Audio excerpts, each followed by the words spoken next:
तो दोस्तों डाउनटन AB the grand finale है। जी हाँ दोस्तों, ये एक बेहतरीन मूवी है जो कि पहले इस पर सीरीज भी आ चुकी है, तो उसी के बाद ये हमें मूवी देखने को मिली है। 2025 में ये मूवी हमें देखने को मिलने वाली है और इसी नाम पर एक तरह से बेस इस पर पहले सीरीज भी हमें देखने को मिल चुकी है। तो आज की इस वीडियो में हम इसी फ्रेंचाइजी के बारे में बात करेंगे। पूरी इन्फॉर्मेशन इस मूवी के बारे में आपको देके pre production, releasing, casting, fact, detail update के बारे में। तो आप वीडियो को जरूर से लाइक कर दे, चैनल को सब्सक्राइब कर दे, आगे मैं इसकी और अपडेट आपको बताता हूँ। डाउटन एब्बे द ग्रैंड फिनाले एक आगामी ऐतिहासिक ड्रामा फिल्म है जिसका निर्देशन साइमन कर्टिस ने किया है और पटकथा जूलियन फेलोज ने लिखी है।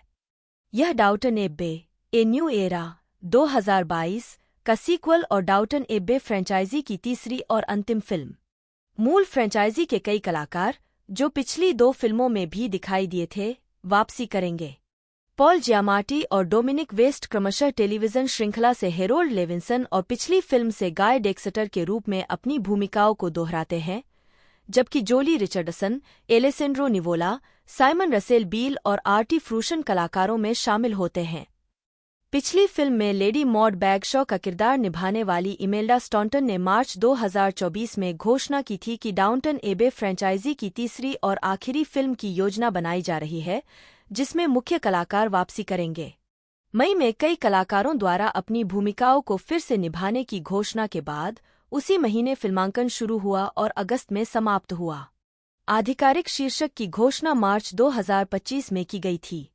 डाउटन एबे द ग्रैंड फिनाले को फोकस फीचर्स द्वारा 12 सितंबर 2025 को रिलीज किया जाना है।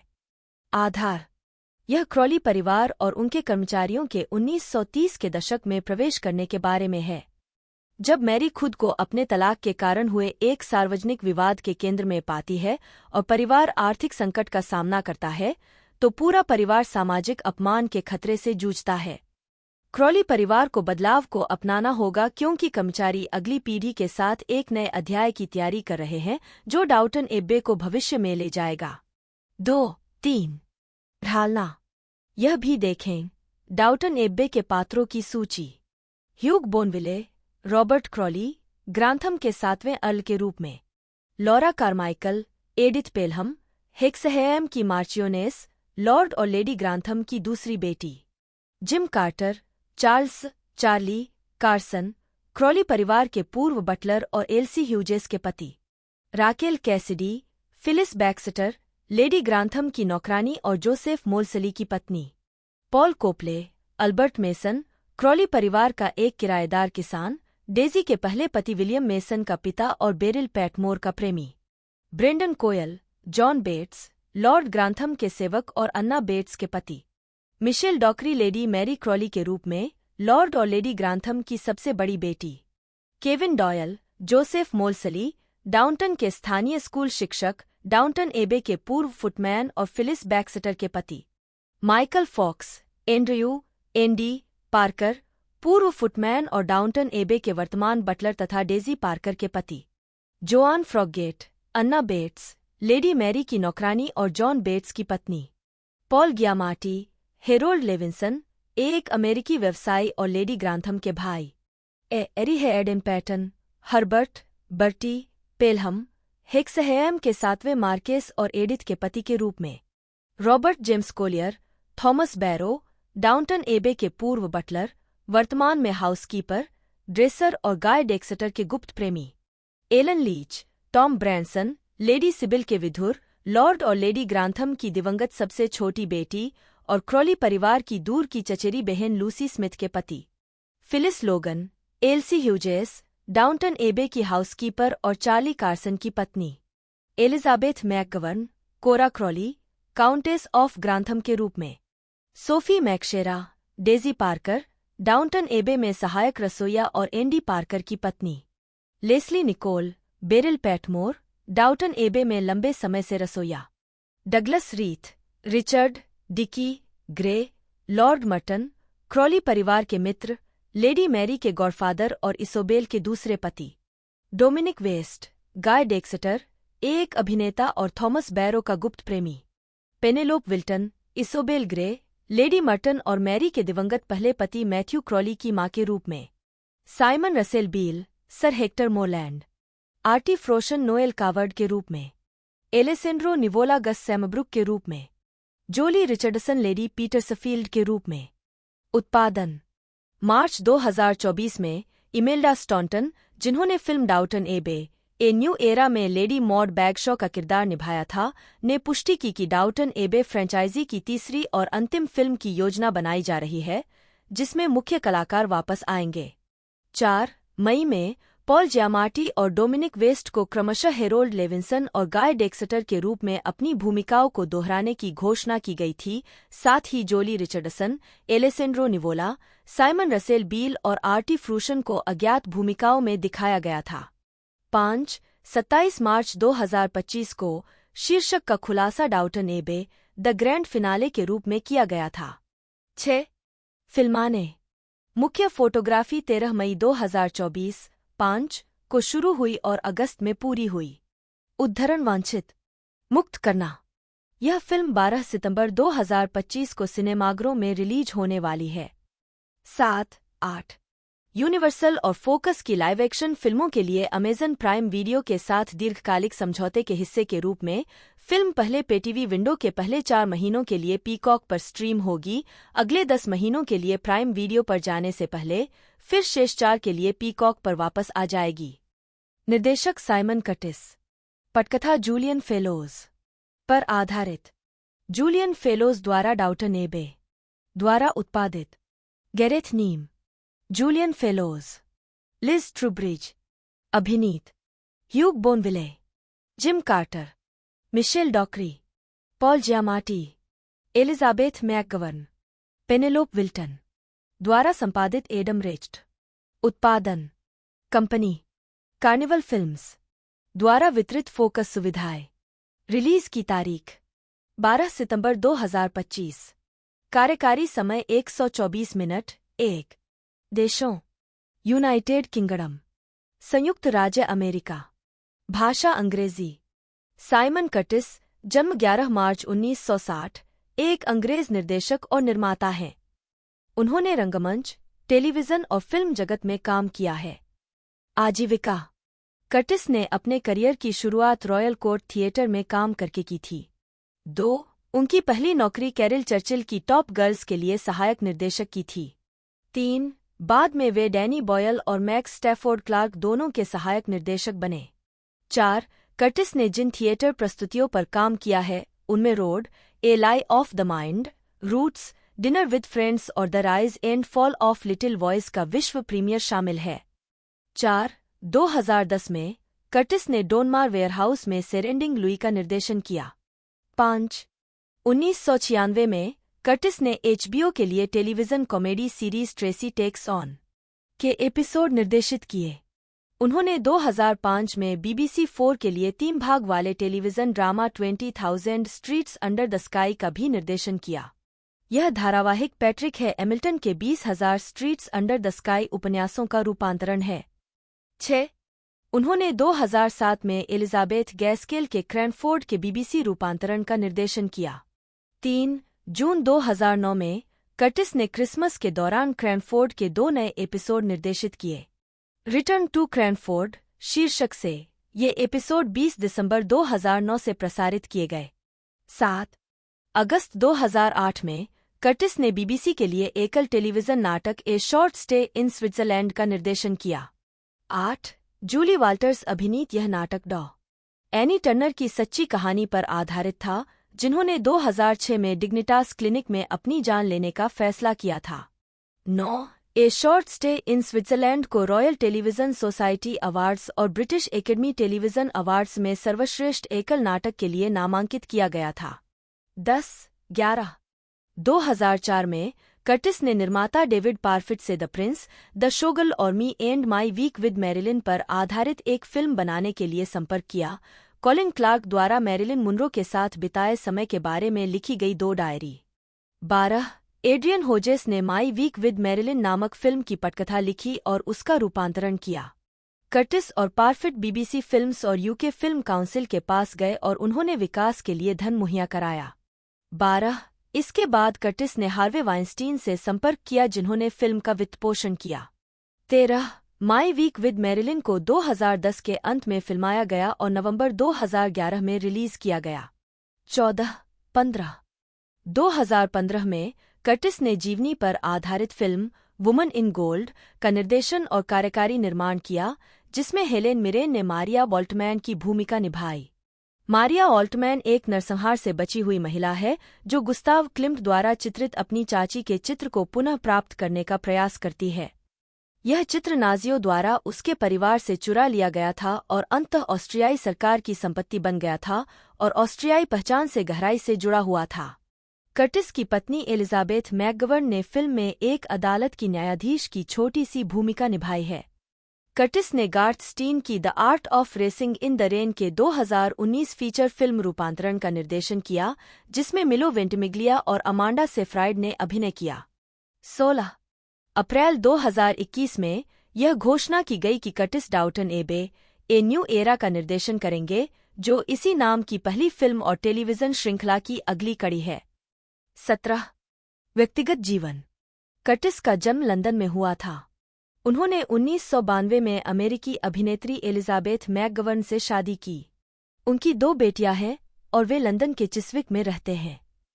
गैरेथ एल्विन नीम ओबीडीएल, जन्म 8 मार्च 1967, एक ब्रिटिश टेलीविजन निर्माता और कार्यकारी हैं।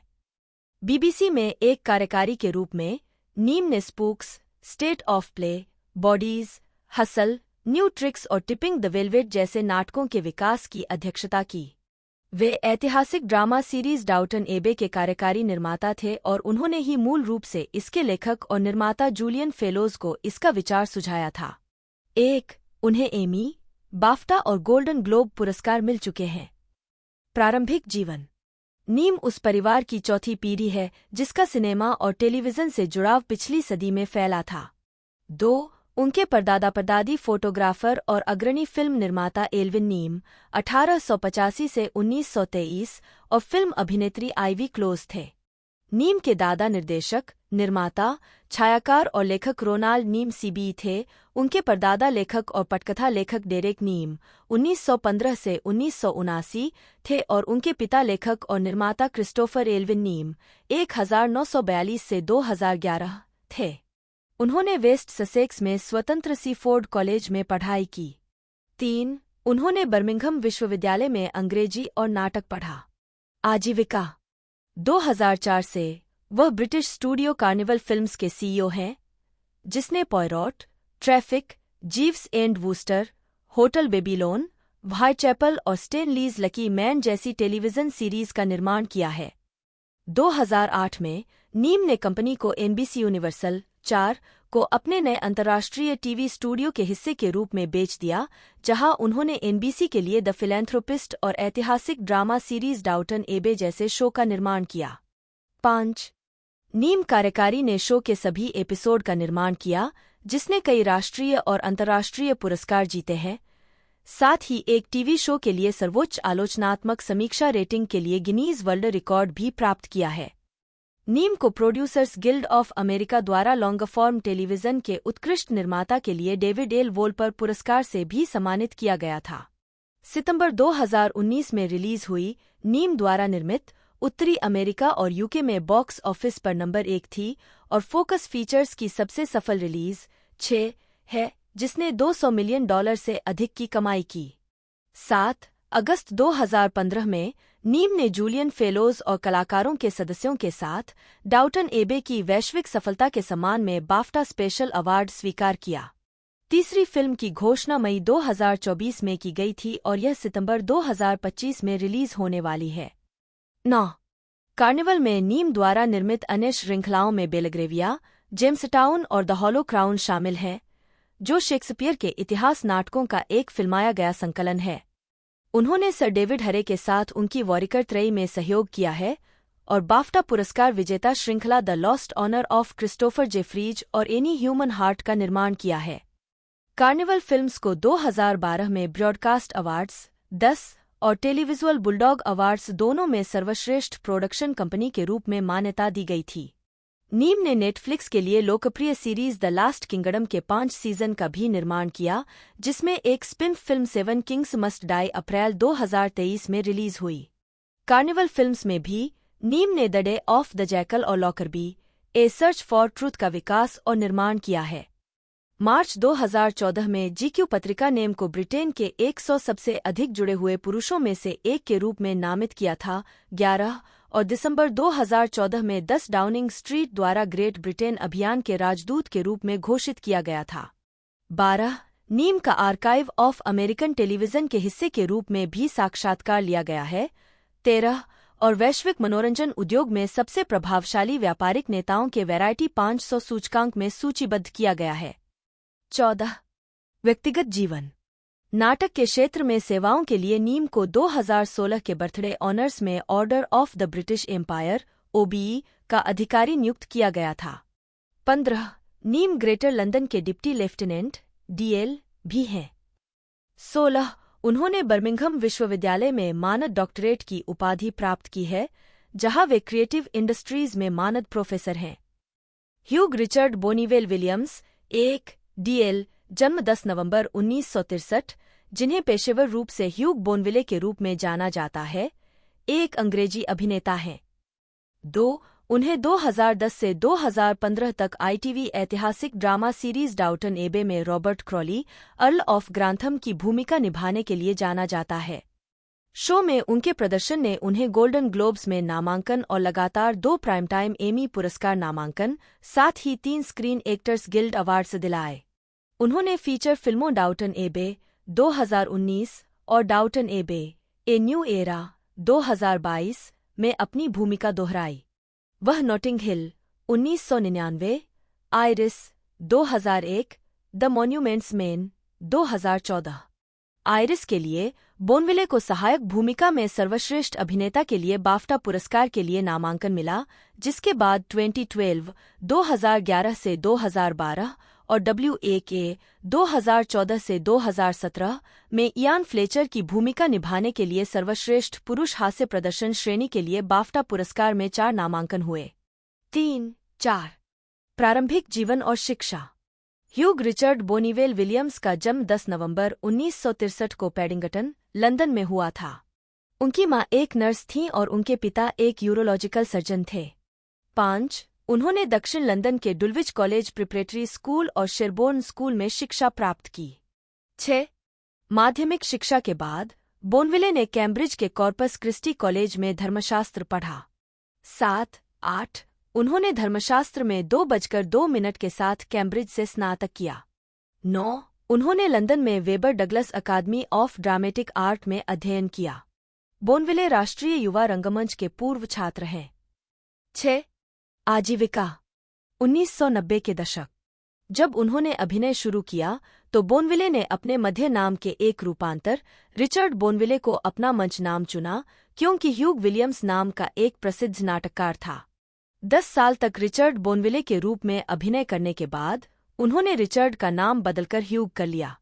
1 बोनविले की पहली पेशेवर मंच प्रस्तुति open air theatre Regents park में हुई थी। 1987 में वे नेशनल थिएटर में शामिल हुए, जहां उन्होंने कई नाटकों में अभिनय किया। फिर 1991 में रॉयल शेक्सपियर कंपनी में, जहां उन्होंने केनेथ ब्रानग के नाटक हेमलेट 1992 से 1993 में लैटेस की भूमिका निभाई। उन्होंने द 2 जेंटलमैन ऑफ वेरोना में वैलेंटाइन, टिस पिटी शीज होर में बर्गेटो और बाद में द अल्केमिस्ट में कैस्ट्रिल और बाद में सुरली की भूमिकाएं निभाईं। 10 1994 में रिचर्ड बोनविले के रूप में वे the memoirs of Sherlock Holmes के एपिसोड द डाइंग डिटेक्टिव में दिखाई दिए।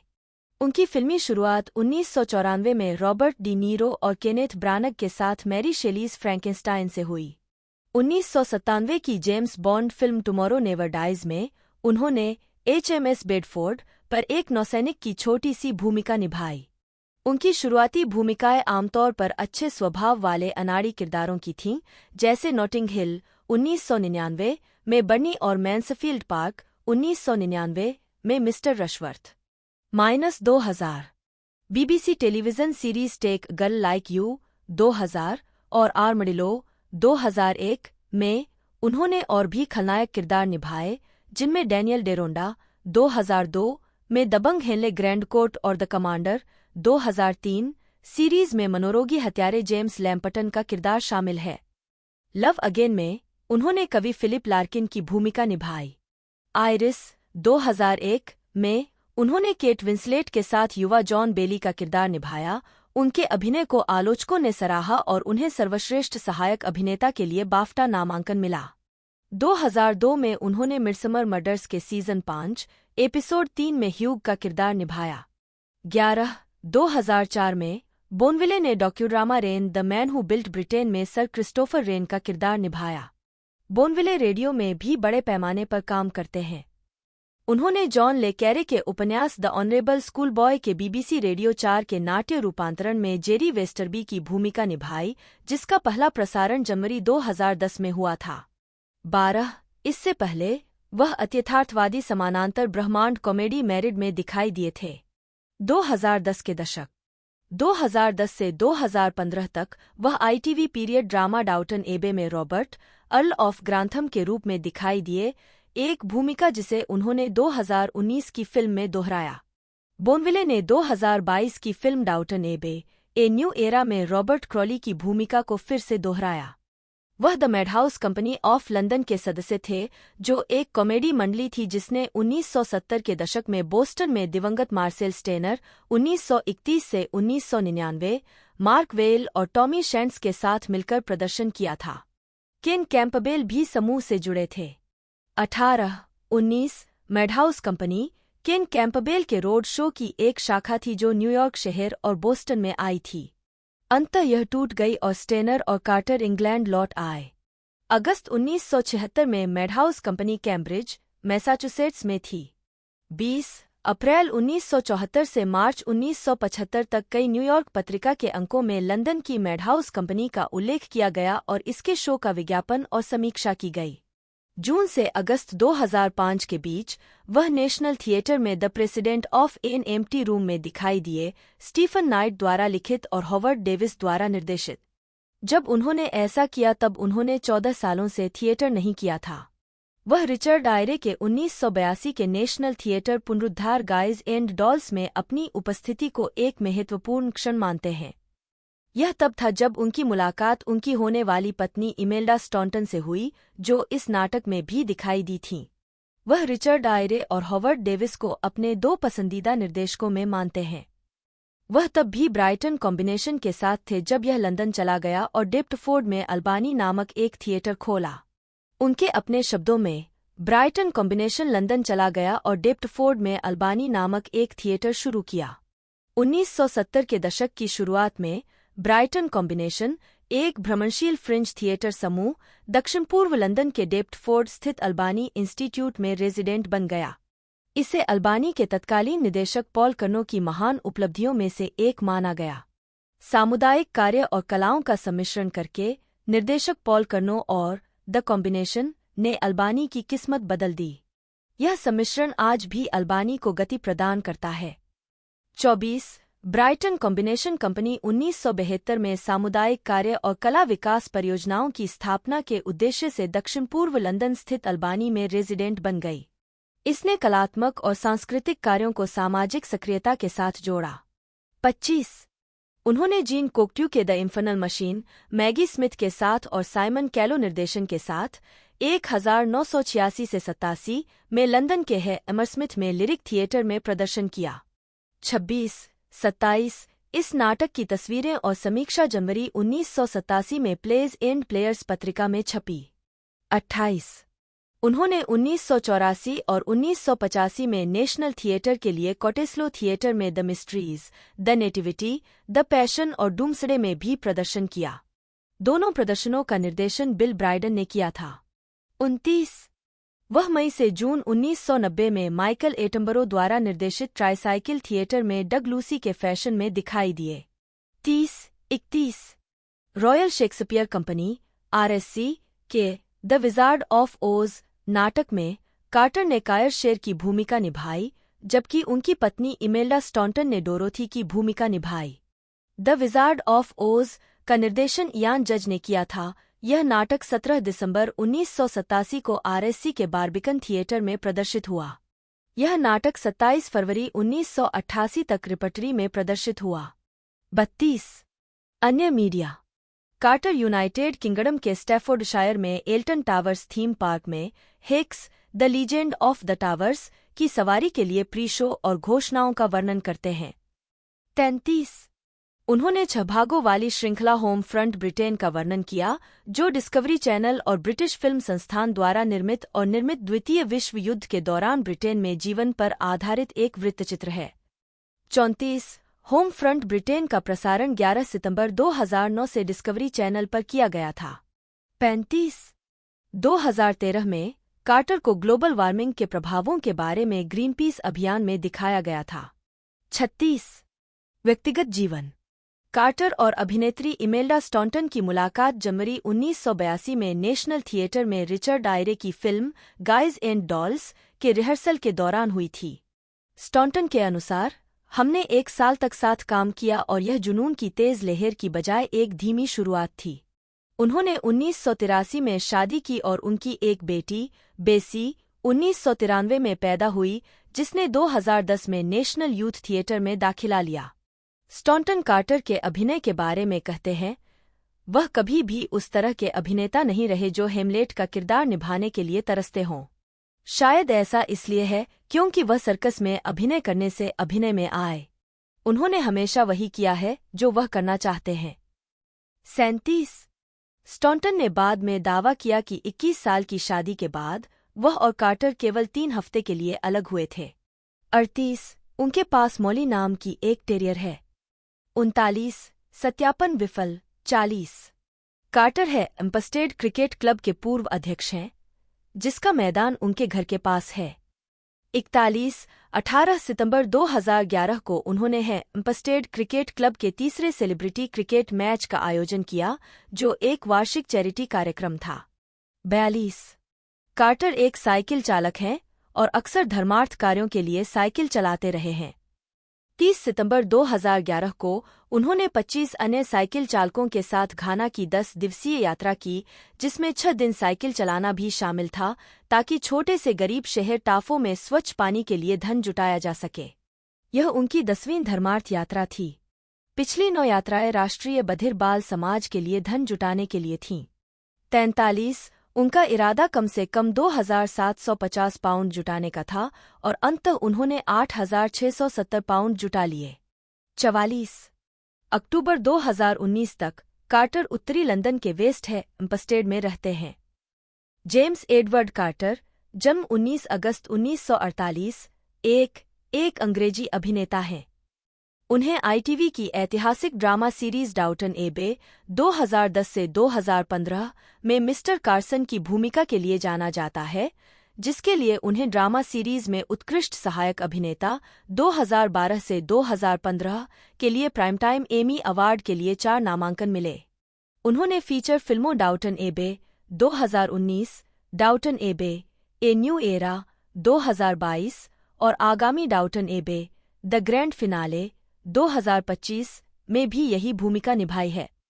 कार्टर की फिल्मों में a private function 1984, the company of wolves 1984, a month in the country 1987, the witches 1990, a dangerous man, Lawrence after Arabia 1992, Stalin 1992, the madness of king George 1994, Richard III 1995, brassed off 1996, Shakespeare in love 1998, the little vampire 2000, Ella Enchanted 2004, the thief lord 2006, the golden compass 2007, Tim Burton की Alice in Wonderland 2010, my week with Marilyn 2011, Transformers the last knight 2017, the good liar 2019 और Wonka 2023 शामिल हैं। Quarter की television प्रस्तुतियों में lipstick on your collar 1993, cracker 1994, the way we live now 2001, the singing detective 1986, minder 1994, Arabian nights 2000, the chest 1997, red riding 2009, a very British coup 1988, Hornblower episode duty 2003 और Midsomer murders episode the fisher king 2004 और डिनोटोपिया 2002 शामिल हैं। उन्होंने अपनी पत्नी Imelda Staunton के साथ 5 भाग वाली बीबीसी सीरीज क्रैनफोर्ड 2007 में कैप्टन ब्राउन की भूमिका भी निभाई। प्रारंभिक जीवन। कार्टर का जन्म इंग्लैंड के एरोगेट में हुआ था। उनकी मां एक जमीन जायदाद की मालकिन थीं और बाद में एक स्कूल सचिव बनी और उनके पिता वायु मंत्रालय में कार्यरत थे। 2. कार्टर ने एरोगेट के एशविले कॉलेज में पढ़ाई की, जहां वे अपने अंतिम वर्ष में हेड बॉय थे, और ससेक्स विश्वविद्यालय में भी, जहां उन्होंने कानून की पढ़ाई की और नवोदित ड्रामा सोसाइटी के साथ काम किया, जहां उन्होंने सार्जेंट मुसग्रेव के नाटक डांस में मुख्य भूमिका निभाई, जो नवनिर्मित गार्डनर आर्ट्स सेंटर थिएटर का पहला छात्र नाटक था। 2 साल बाद उन्होंने ब्राइटन के एक फ्रिंज थिएटर समूह में शामिल होने के लिए विश्वविद्यालय छोड़ दिया। 1-2 आजीविका। थिएटर। कार्टर ने 1970 के दशक की शुरुआत में पेशेवर रूप से अभिनय करना शुरू किया। 3. जब उनसे पूछा गया, यदि आप अभिनेता नहीं बनते तो आप पेशेवर रूप से क्या करते, उन्होंने जवाब दिया, कानून की पढ़ाई नहीं करता, वास्तव में कानून छोड़कर अंग्रेजी में चला जाता, ने अपना पाठ्यक्रम भी बदल दिया। लेकिन जब इस फ्रिंज थिएटर समूह ब्राइटन कॉम्बिनेशन से प्रस्ताव आया तो विश्वविद्यालय छोड़ने और 5 पाउंड प्रति सप्ताह के लिए उनके साथ जुड़ने के लिए यह एक दरवाज़ा खुलने जैसा था और एक पल के लिए भी हिचकिचाहट नहीं हुई। उस दरवाजे से अंदर चला गया और कभी पीछे मुड़कर नहीं देखा। ने अभिनय के अलावा किसी और काम से कभी एक पैसा नहीं कमाया। मेरे पास कभी कोई दूसरी नौकरी नहीं रही। 4. कार्टर की पहली वेतन वाली नौकरी 5 पाउंड प्रति सप्ताह, जिसमें मुफ्त आवास और भोजन शामिल था, ब्राइटन कॉम्बिनेशन के लिए हॉवर्ड ब्रेंटन द्वारा रचित नाटक गम एंड गू में थी। 5. इस नाटक का निर्माण पहली बार ब्राइटन कॉम्बिनेशन ब्राइटन में द्वारा 1969 में किया गया था। 6-7 जुलाई 1968 में वह ब्राइटन कॉम्बिनेशन के लिए हॉवर्ड ब्रेंटन के विंटर डेडिकिंस में दिखाई दिए। इसका निर्देशन बैरी एडवर्ड्स ने किया था और कार्टर ने फियोना बेकर और लिली सू टॉड के साथ अभिनय किया था। 8-9 संभवतः यही वह नाटक है जिसका जिक्र जेनी हैरिस की वेबसाइट पर है, जो 9 जुलाई 1968 को ब्राइटन कॉम्बिनेशन के कैफे में हुआ था। जेनी हैरिस ब्राइटन कॉम्बिनेशन की शुरुआत करने वालों में से एक थीं। 10 कार्टर ने एक साक्षात्कार में उनका जिक्र ब्राइटन कॉम्बिनेशन की शुरुआत करने वालों में किया था। उस समय वह नेशनल थिएटर के शिक्षा विभाग की प्रमुख थीं। 11 1970 में उन्होंने ब्राइटन कॉम्बिनेशन और केन कैंपबेल रोड शो के साथ साथ अन्य थिएटर हस्तियों और समूहों के साथ लंदन के रॉयल कोर्ट थिएटर में कम टुगेदर शो में प्रदर्शन किया। 12 रॉयल कोर्ट का कम टुगेदर फेस्टिवल दिसंबर 1970 के प्ले एंड प्लेयर्स पत्रिका के कवर पेज पर था। इस उत्सव के दृश्य भी इस अंक में दिखाए गए हैं। 13 कम टुगेदर फेस्टिवल 21 अक्टूबर 1970 को रॉयल कोर्ट थिएटर में शुरू हुआ और रॉयल कोर्ट के सबसे अच्छे वर्षों में से एक में योगदान दिया। इस फेस्टिवल ने ब्राइटन कॉम्बिनेशन और केन कैंपबेल जैसे अवांटगार्डे को कोर्ट में लाया। ब्राइटन कॉम्बिनेशन ने एनएबी शो प्रस्तुत किया, जो राष्ट्रीय सहायता बोर्ड का एक राजनीतिक रूप से उन्मुख विवरण था। 14 बाद में वे न्यूकैसल यूनिवर्सिटी थिएटर में शामिल हो गए, जहां उन्होंने अन्य भागों के अलावा वेटिंग फॉर गोडोट में एस्ट्रागन की भूमिका निभाई। 1974 से 1976 तक उन्होंने केन कैंपबेल रोड शो के साथ अमेरिका का दौरा किया और वापस आने पर लीसेस्टर में फीनिक्स थिएटर में शामिल हो गए। 1977 में वे नेशनल थिएटर कंपनी में शामिल हो गए, जहां उन्होंने कोटेस्लो थिएटर में the hunchback of Notre Dame में डॉम फियोलो सिक के रूप में अभिनय किया। 1978 में वे यंग विक कंपनी के सदस्य बन गए और द टेम्पेस्ट में स्टेफानो, रिचर्ड III में बकिंघम और फर्स्ट में मेफिस्टोफेल्स की भूमिका निभाई। 1978 में वे एक सर्कस स्कूल में पढ़ने के लिए अमेरिका गए, जहां उन्होंने करतब दिखाना, एक साइकिल चलाना और रस्सी पर चलना सीखा। 15-16 1978 में यंग विक के रिचर्ड III प्रोडक्शन का निर्देशन माइकल बोगदानोव ने किया था, जिसमें जेम्स कार्टर के साथ बिल वालिस और माइकल एटवेल जैसे कलाकार भी थे। उन्होंने 1978 में यंग विक के प्रोडक्शन बार्थोलोम्यू फेयर में भी अभिनय किया था। इसका निर्देशन भी माइकल बोगदानोव ने ही किया था। 17. 2010 की शुरुआत में वह कॉमेडी फिल्म बर्क एंड हरे में दिखाई दिए। 13. 2011 और 2012 में उन्होंने पुरस्कार विजेता बीबीसी कॉमेडी सीरीज 2012 में इयान फ्लेचर की भूमिका निभाई और 2014 की बीबीसी कॉमेडी सीरीज W1 में भी यही भूमिका निभाई। दिसंबर 2012 में वह BBC 2 पर सहकलाकार जेसिका हाइन्स के साथ वर्ल्ड्स मोस्ट डेंजरस रोड्स में जॉर्जिया से होते हुए दिखाई दिए। वह सिलियन मर्फी और सिएना मिलर के साथ बहुप्रतीक्षित फिल्म हिप्पी हिप्पी शेक में भी दिखाई दिए। 2011 से 2014 तक बोनविले चैनल 4 के शो द होटल के कथावाचक थे। 18 नवंबर 2012 को बोनविले दुनिया के सबसे लंबे समय तक चलने वाले नाटक अगाथा क्रिस्टी के द माउसट्रैप की 60वीं वर्षगांठ के प्रदर्शन के लिए वेस्ट एंड के सेंट मार्टिन थिएटर में मंच पर दिखाई दिए। 14.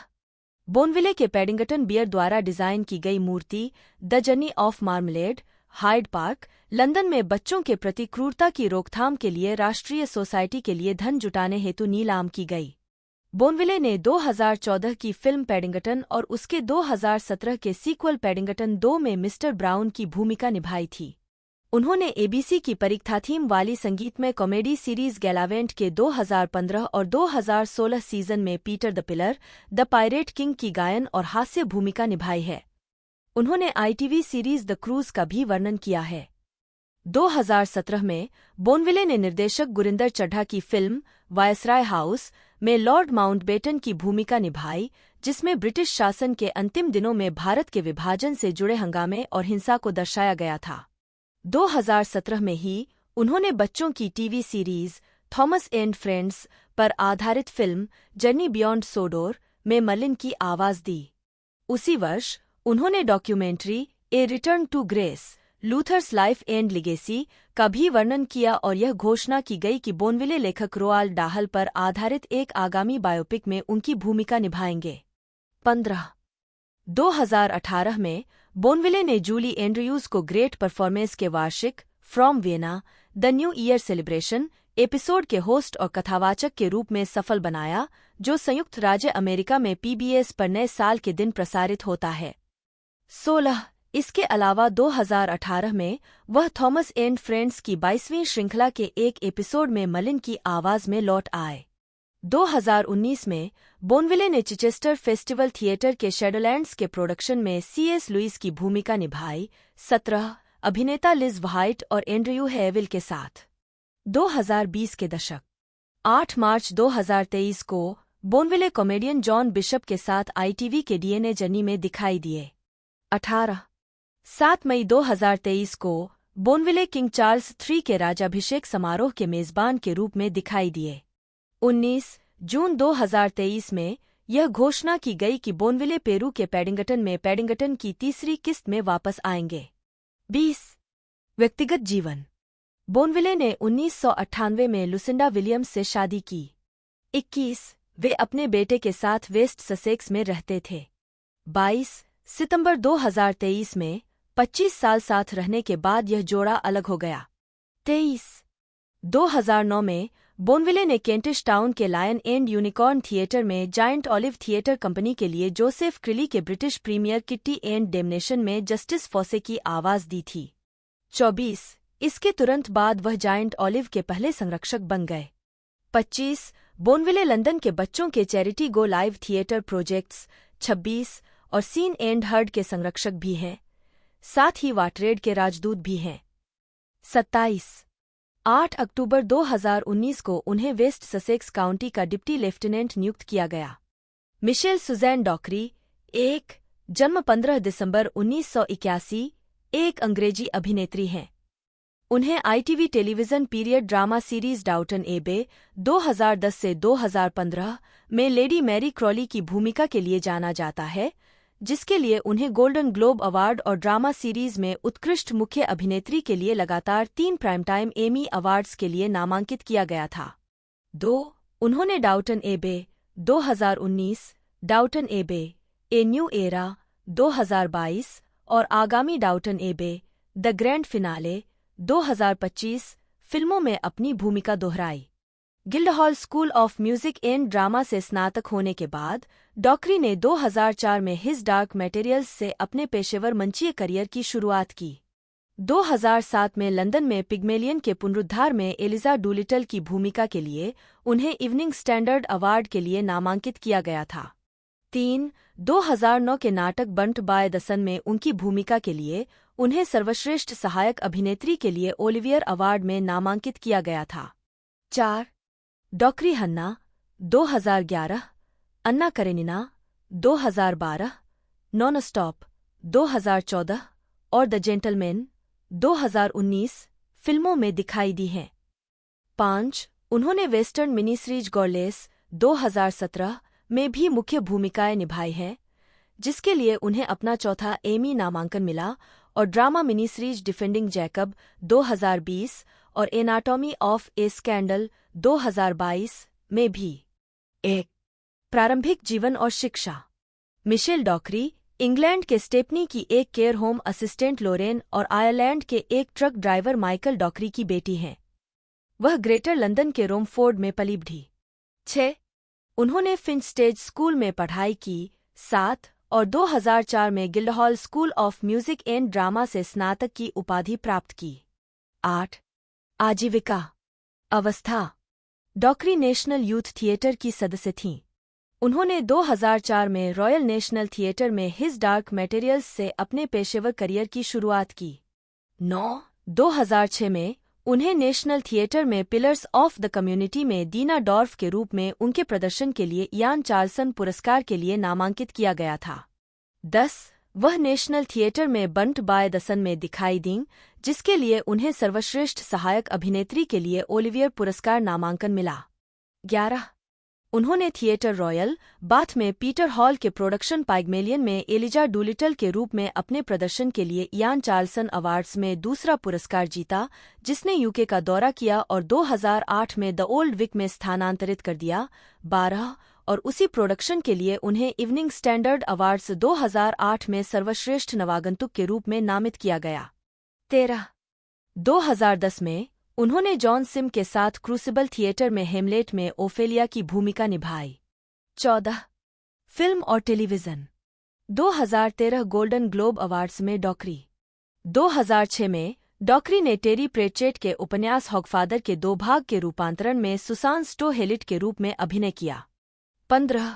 2008 में उन्होंने चैनल 4 के द रेड राइडिंग ट्रिलॉजी में कैथरीन की भूमिका निभाई और बीबीसी के वेकिंग द डेड में बलात्कार की शिकार जेम्मा मॉरिसन की अतिथि भूमिका निभाई। 2009 में वह बीबीसी पर एर्मिनिया के रूप में दिखाई दीं, जो जोनाथन प्राइस के चरित्र की वार्ड थी 2 भाग क्रैनफोर्ड क्रिसमस स्पेशल में, जिसे रिटर्न टू क्रैनफोर्ड के रूप में भी जाना जाता है, और the turn off the screw के एक रूपांतरण में युवा गवर्नेंस के रूप में उसके मनोचिकित्सक की भूमिका में उसके भावी डाउटन एबे सहकलाकार डैन स्टीवंस के साथ। 16. डॉकरी 2010 में सार्वजनिक रूप से तब प्रसिद्ध हुईं जब उन्होंने जूलियन फेलोज की सीरीज डाउटन एबे में लेडी मैरी क्रॉली की भूमिका निभाई। यह सीरीज 2010 से 2015 तक चली। हर साल इसे फरवरी से अगस्त तक फिल्माया जाता था और सितंबर से नवंबर तक ITV पर प्रसारित किया जाता था। 2011 से हर साल क्रिसमस की रात एक विशेष एपिसोड प्रसारित किया जाता था। बाद में इसे अमेरिका में PBS पर प्रसारित किया गया। डाउटन एबे सीरीज में लेडी मैरी क्रॉली की भूमिका के लिए डॉकरी को 2012, 17, 2013, 18 और 2014 में ड्रामा सीरीज में उत्कृष्ट मुख्य अभिनेत्री की श्रेणी में लगातार 3 एमी पुरस्कार नामांकन प्राप्त हुए। 19. उन्होंने 2013 में गोल्डन ग्लोब नामांकन भी अर्जित किया। 2. डॉकरी की पहली बड़ी स्क्रीन भूमिका हन्ना 2011 में फाल्स मारिसा के रूप में थी। 2012 में वह अन्ना करेनिना के फिल्म रूपांतरण में राजकुमारी म्यागकाया के रूप में दिखाई दीं और BBC 1 पर विलियम बॉयड की जासूसी थ्रिलर रेस्टलेस के 2 भाग के नाट्य रूपांतरण में चार्लोट रैम्पलिंग के साथ अभिनय किया। 20 जनवरी 2014 में वह action thriller feature film non stop में सहकलाकार लियाम नीसन, जूलियन मूर और लुपिता न्योंगो के साथ दिखाई दीं। 21-22 2014 में डॉकरी को टेलीविज़न में उनकी उपलब्धियों के सम्मान में गिल्डहॉल स्कूल का फेलो बनाया गया था। 2014 में डॉकरी को द संडे टाइम्स ब्रिटेन के 500 सबसे प्रभावशाली लोगों में सूचीबद्ध किया गया था, जो यूके के सबसे महत्वपूर्ण व्यक्तियों का संकलन है जिन्होंने प्रभाव, उपलब्धि और प्रेरणा के उत्कृष्ट गुणों का प्रदर्शन किया है। 24-25 डाउटन एबे में लेडी मैरी के अपने चित्रण से हटकर डॉकरी ने रयान रेनॉल्ड्स के साथ 2015 में science fiction thriller feature film self less में अभिनय के साथ अपने हॉलीवुड करियर को आगे बढ़ाया।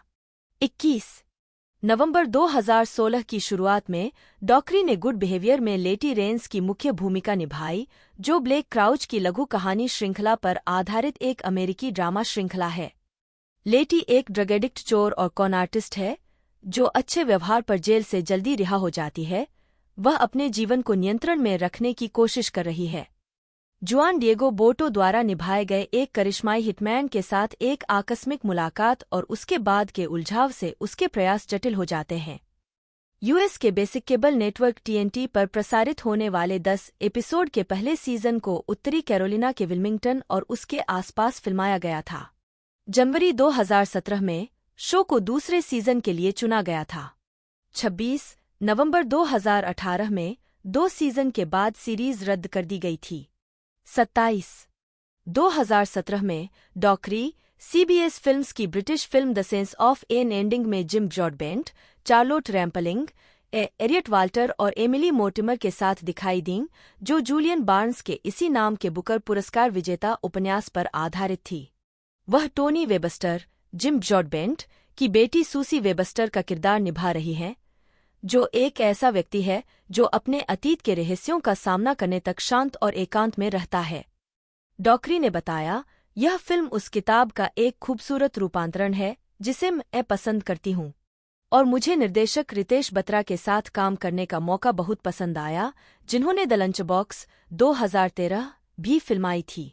28-29 उस वर्ष के अंत में डॉकरी ने नेटफ्लिक्स की वेस्टर्न मिनिसीरीज गॉर्लेस में मुख्य भूमिका निभाई।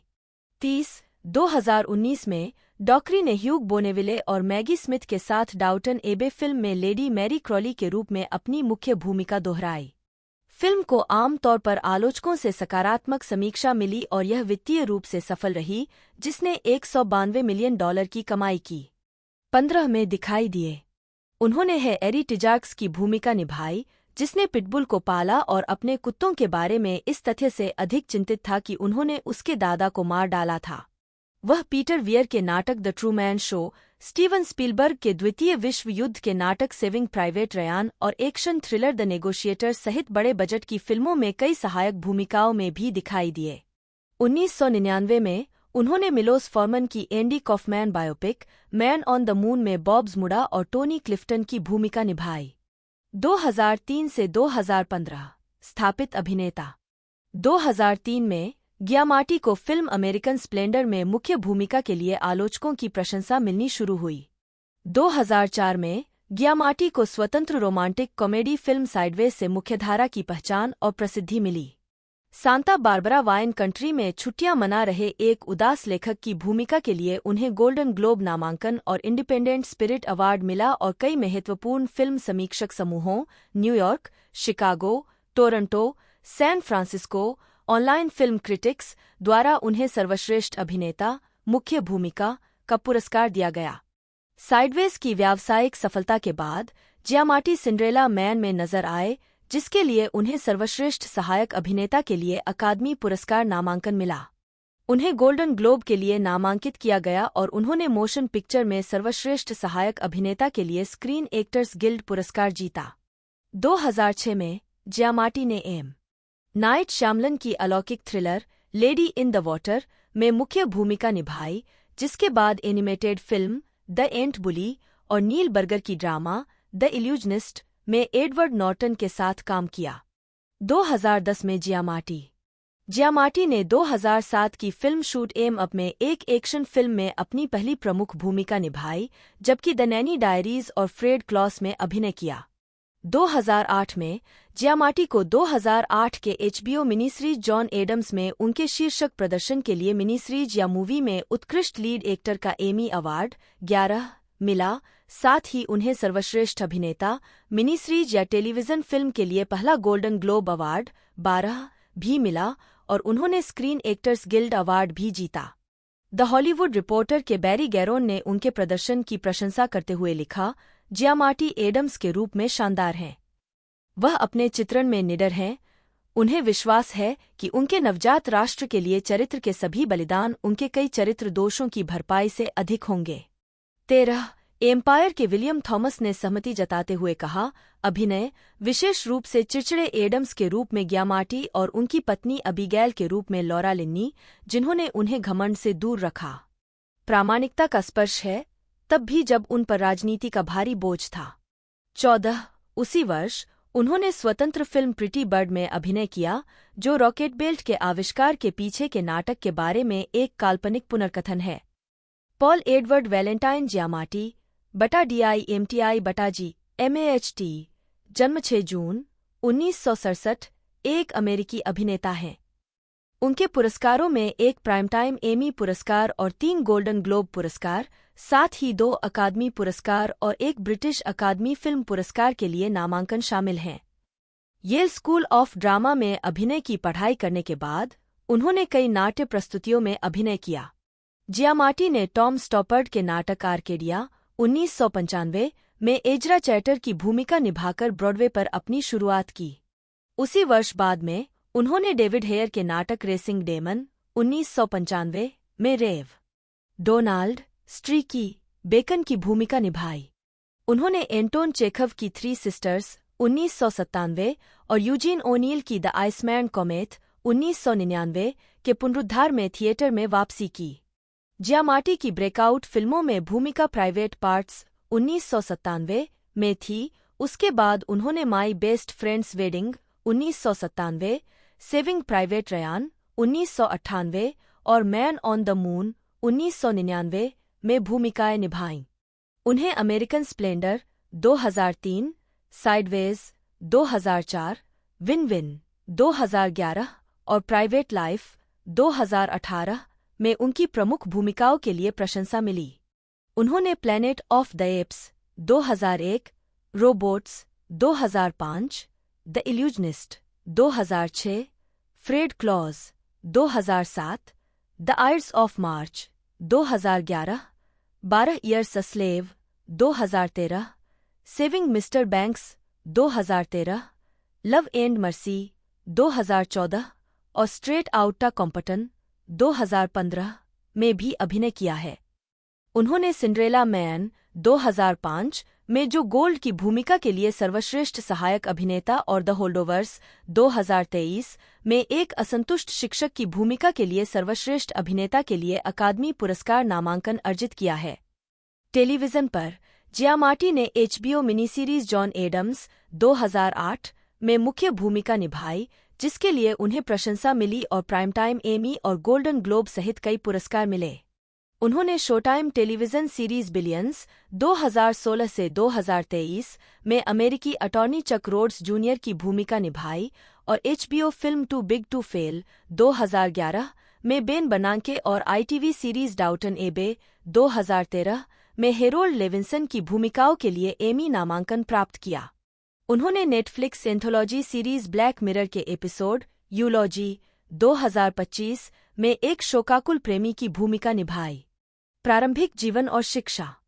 पॉल एडवर्ड वैलेंटाइन जियामाटी 1 का जन्म 6 जून 1967, 2 को न्यू हेवन, कनेक्टिकट में हुआ था। वे 3 बच्चों में सबसे छोटे थे। उनके पिता एंजेलो बार्टलेट जियामाटी येल विश्वविद्यालय में प्रोफेसर थे, जो बाद में विश्वविद्यालय के अध्यक्ष और मेजर लीग बेसबॉल के कमिश्नर बने। 3 उनकी मां टोनी मलिन जियामाटी नी स्मिथ एक गृहिणी और अंग्रेजी शिक्षिका थीं, जो हॉपकिंस स्कूल में पढ़ाती थीं और पहले अभिनय भी कर चुकी थीं। 4 उनके दादा का परिवार टेलेसेटर में कैंपेनिया से इतालवी प्रवासी थे। परिवार का उपनाम मूल रूप से संयुक्त राज्य अमेरिका में प्रवास करने से पहले जियामाटेई इतालवी उच्चारण DIMATTI लिखा गया था। 5 उनकी नानी की न्यू इंग्लैंड में गहरी जड़ें थीं, जो औपनिवेशिक युग से जुड़ी थीं। 6 जियामाटी के भाई मार्कस एक अभिनेता भी हैं और उनकी बहन एलेना एक आभूषण डिजाइनर थीं। जियामाटी ने येल में पढ़ाई की, जहां वे स्नातक थिएटर के क्षेत्र में सक्रिय थे और साथ ही अभिनेताओं और येल के छात्रों रॉन लिविंगस्टन और एडवर्ड नॉर्टन के साथ काम किया। उन्होंने 1989 में अंग्रेजी में स्नातक की डिग्री हासिल की और ब्रॉडवे सहित कई नाट्य प्रस्तुतियों में अभिनय किया और 1989 से 1992 तक सिएटल के एनेक्स थिएटर में काम किया। 7. जियामाटी ने येल लौटने से पहले कुछ समय के लिए एनिमेटर के रूप में भी काम किया और 1994 में येल स्कूल ऑफ ड्रामा से ललित कला में स्नातकोत्तर की उपाधि प्राप्त की, जहां उन्होंने अर्लार गिस्टर के साथ अध्ययन किया। 8. आजीविका 1989 से 2002 प्रारंभिक भूमिकाएं। उन्होंने एबीसी द्वारा निर्मित टेलीविजन फिल्म शील टेक रोमांस 1990 से टेलीविजन पर शुरुआत की।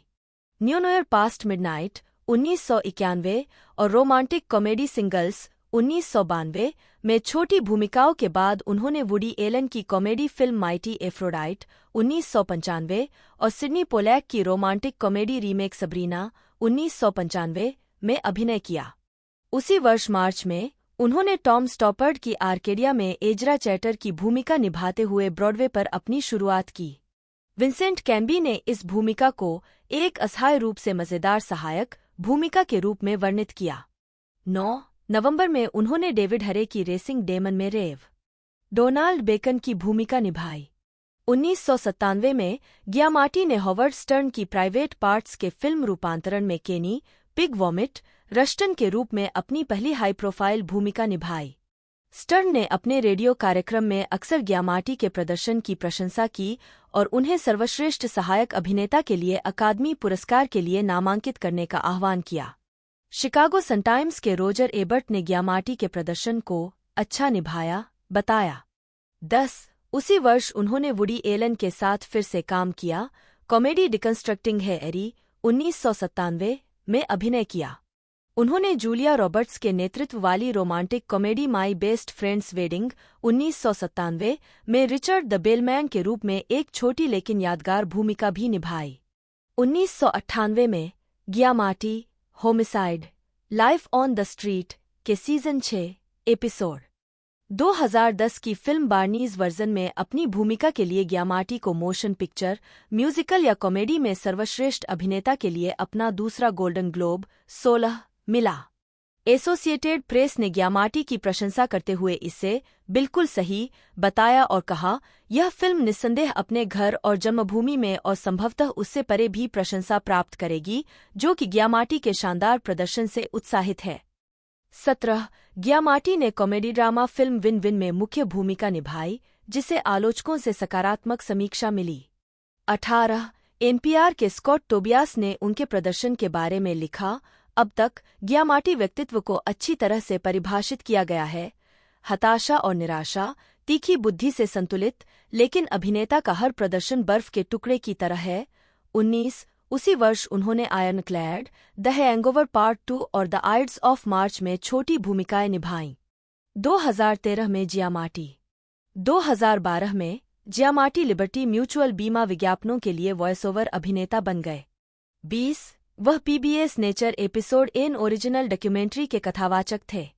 21 जियामाटी ने John Dies at the End का निर्माण और अभिनय किया, जो इसी नाम की किताब पर आधारित है। उन्होंने रॉक ऑफ एजेस और कॉस्मोपोलिस फिल्मों में भी भूमिकाएं निभाईं। 2013 में जियामाटी शेक्सपियर के हेमलेट में शीर्षक भूमिका निभाने के लिए अपने अल्मा मेटर येल विश्वविद्यालय में लौट आए, जिसके लिए उन्होंने न्यू हेवन में येल रिपर्टरी थिएटर में नाटक के एक बिकआउट आधुनिक पोशाक मंच निर्माण में शानदार समीक्षा हासिल की। 22 उन्होंने कई फिल्मों में सहायक भूमिकाएं भी निभाईं, जिनमें एनिमेटेड टर्बो और द कांग्रेस, साथ ही पार्कलैंड, सेविंग मिस्टर बैंक्स और समीक्षकों द्वारा प्रशंसित 12 ईयर्स ए स्लेव शामिल हैं। 23-24 इसके अलावा जियामाटी ने 2013 के Christmas special period drama ITV studios बटा Carnival films television series Downton Abbey में Cora, countess of Grantham Elizabeth McGovern के भाई न्यूयॉर्कर हेरोल्ड लेविंसन की भूमिका निभाई। 2014 में जियामाटी ने द अमेजिंग स्पाइडरमैन 2 में खलनायक द राइनो की भूमिका निभाई। 26 इसके अलावा 2014 में जियामाटी ने ब्रायन विल्सन की बायोपिक लव एंड मर्सी में मनोवैज्ञानिक यूजीन लैंडी की भूमिका निभाई। 2015 में जियामाटी ने biographical drama straight outta Compton में एनडब्ल्यूए मैनेजर जेरी हेलर की भूमिका निभाई। उन्होंने आपदा फिल्म सैन एंड्रियास में एक वैज्ञानिक की भूमिका भी निभाई। 27 2016 से 2024 में जियामाटी 2016 से 2023 तक जियामाटी ने शोटाइम सीरीज बिलियन में मुख्य भूमिका निभाई, जिसमें न्यूयॉर्क के दक्षिणी जिले के लिए अमेरिकी अटॉर्नी की भूमिका निभाई।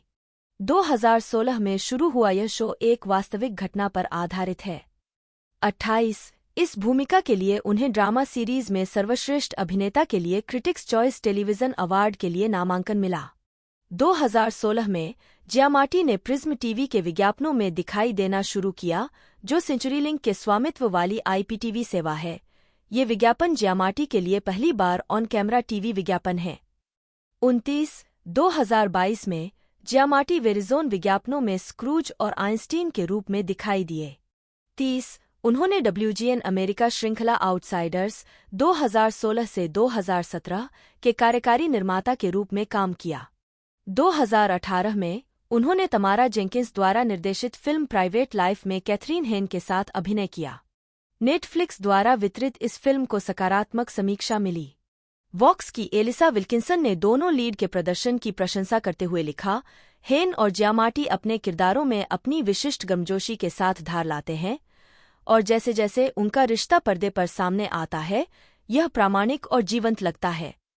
31 उसी वर्ष उन्होंने रीड मोरानो की post apocalyptic romance drama I think we are alone now में अभिनय किया और युद्ध film the catcher was a spy में सैमुअल गॉडस्मिथ का किरदार निभाया। उन्होंने 2021 में फिल्मों में वापसी की। वह अलेक्जेंडर पायने के साथ आने वाली उम्र की फिल्म द होल्डओवर 2023 में फिर से जुड़े, जिसका प्रीमियर टेलुराइड फिल्म फेस्टिवल में हुआ। फोकस फीचर्स द्वारा वितरित इस फिल्म को सकारात्मक समीक्षा मिली, जिसमें आलोचकों ने एक कर्कश शिक्षक के रूप में जियामाटी के प्रदर्शन की प्रशंसा की। डेडलाइन हॉलीवुड के पीट है एमंड ने घोषणा की, जियामाटी, जिन्होंने पायने की 2004 की साइडवेज में यादगार अभिनय किया था, पहले कभी इतने अच्छे नहीं रहे, और कहा, यह जियामाटी के लिए एकदम सही कास्टिंग है। 32 द होल्डओवर में अपने प्रदर्शन के लिए जियामाटी को सर्वश्रेष्ठ अभिनेता के लिए अकादमी पुरस्कार का नामांकन मिला और उन्होंने सर्वश्रेष्ठ अभिनेता, मोशन पिक्चर म्यूजिकल या कॉमेडी के लिए गोल्डन ग्लोब पुरस्कार 33 और सर्वश्रेष्ठ अभिनेता के लिए क्रिटिक्स चॉइस मूवी पुरस्कार जीता।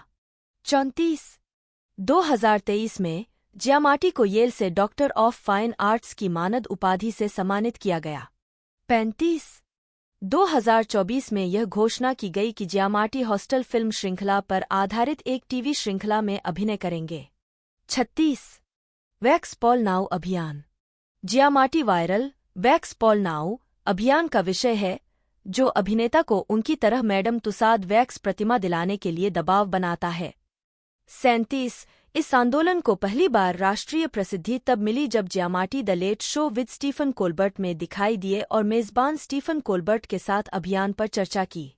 37 इसके बाद और बाद में बज़फीड 38 और द एवी क्लब 37 में अन्य लेखों के बाद मैडम तुसाद न्यूयॉर्क ने घोषणा की कि वे 25 मार्च 2018 को बिलियन सीजन 3 के प्रीमियर के साथ जियामाटी के सम्मान में एक पार्टी की मेजबानी करेंगे, जिसमें वैक्स पॉल नाउ आंदोलन के संस्थापक बोलेंगे। 39 तुसाद ने घोषणा की कि अगर change.org याचिका पर पार्टी से पहले के 9 दिनों में 500,000 हस्ताक्षर प्राप्त हो जाते हैं, तो वे जियामाटी की मोम की प्रतिमा बनाने के लिए सहमत हो जाएंगे। 39 चूंकि याचिका समय पर पर्याप्त हस्ताक्षर जुटाने में असमर्थ रही, इसलिए वैक्स पॉल नाउ अभियान अभी भी जारी है। 40 अभियान पर आधारित एक लघु फिल्म का प्रीमियर अक्टूबर 2019 में वर्जीनिया फिल्म फेस्टिवल में हुआ। संगीत डॉकरी एक प्रशिक्षित गायिका हैं। उन्होंने लंदन में रॉनी स्कॉट के जैज क्लब की 50वीं वर्षगांठ पर गायन किया और कभी कभी सैडी एंड द हॉटहेड्स के साथ भी गायन किया है, जो एलिजाबेथ मैकगवर्न द्वारा गठित एक बैंड है, जिन्होंने डाउटन एबे में उनकी मां की भूमिका निभाई थी। 31 फरवरी 2022 में यह घोषणा की गई कि डॉकरी और उनके डाउटन एबे सहकलाकार माइकल सी. फॉक्स ने डेका रिकॉर्ड्स के साथ मिशेल और माइकल की जोड़ी के रूप में एक रिकॉर्ड डील साइन की है। 32 दान का काम। विश्व मानवतावादी दिवस 2014 पर ऑक्सफैम ने डॉकरी को अपना पहला मानवतावादी राजदूत घोषित किया। 33 डॉकरी चेंजिंग फेसेस 34 के साथ साथ अन्य चैरिटी के संरक्षक भी हैं। 35 2014 में डॉकरी 9 ब्रिटिश हस्तियों में से एक थीं जिन्हें Stand Up To Cancer UK को बढ़ावा देने वाली एक लघु फिल्म में दिखाया गया था। 36 व्यक्तिगत जीवन। डॉकरी ने 2013 में आयरलैंड के वाटरफॉल से जॉन डिनीन बी 1981 के साथ एक रिश्ता शुरू किया। डॉकरी को डिनीन से मिलवाया गया था जो उस समय लंदन में एफटीआई कंसल्टिंग में जनसंपर्क निदेशक थे, आयरिश अभिनेता एलन लीच द्वारा, जो डॉकरी के साथ डाउटन एबे में दिखाई दिए थे। 13 दिसंबर 2015 को 34 साल की उम्र में कॉर्क के मैरीमाउंट हॉस्पिस में कैंसर के एक दुर्लभ रूप से डायनीन की मृत्यु हो गई। 37 38 39 डॉकरी ने 2019 में फ्लीबैग निर्माता फोएबे वालर ब्रिज और संगीतकार इसोबेल वालर ब्रिज के भाई जैस्पर वालर ब्रिज के साथ रिश्ता शुरू किया। उन्होंने जनवरी 2022 में अपनी सगाई की घोषणा की। 40 और 22 सितंबर 2023 को शादी कर ली। तो बात कर ले इसकी रिलीजिंग डेट के बारे में, तो ये 12 सितंबर 2025 को रिलीज़ होने वाली हैं। और बात कर ले इसके रनिंग लेंथ के बारे में, तो 124 मिनट टोटल इसकी रनिंग रहने वाली है। इंडिया में भी रिलीज़ कर दी जाएगी। बाकी मैंने पूरी इन्फॉर्मेशन इसकी बता दी है। आपको वीडियो अच्छी लगी है तो लाइक कीजिएगा, चैनल को सब्सक्राइब कीजिएगा, बेल आइकन दबाकर इसे ऑल पर सेट कर दीजिएगा ताकि हमारे जितने भी अपकमिंग वीडियोज है वो आप तक पहुंचती रहें। ज़्यादा से ज़्यादा हो सके तो वीडियो को शेयर करने की कोशिश कीजिएगा। आज की इस वीडियो में इतना ही, मिलते हैं अगले वीडियो में।